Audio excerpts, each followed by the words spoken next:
Michel Patil madam. Marathi भाषा जपा.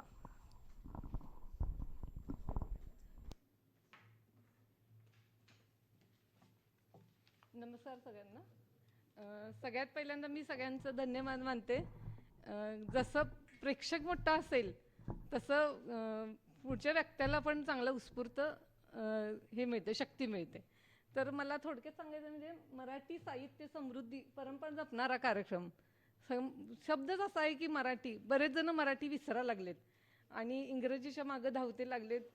असं मला वाटते की त्यामुळं असं प्रत्येकाचं असं न्यूनगंड व्हायला लागला की आपल्याला मराठी इंग्लिश येत नाही आणि आपण मराठी कसं बोलायचं.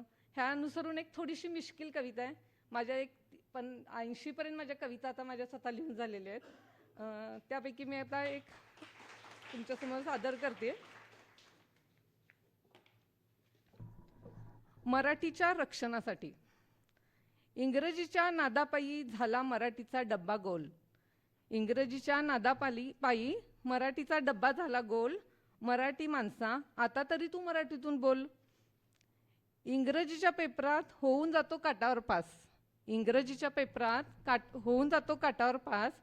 पण मराठीचा पोरगा होतो मराठीतच नापास.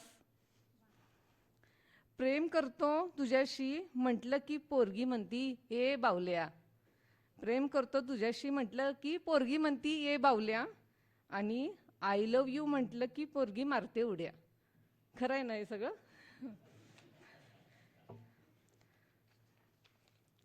मराठी सिनेमा पाहायला दिसतात मोजकेच लोक.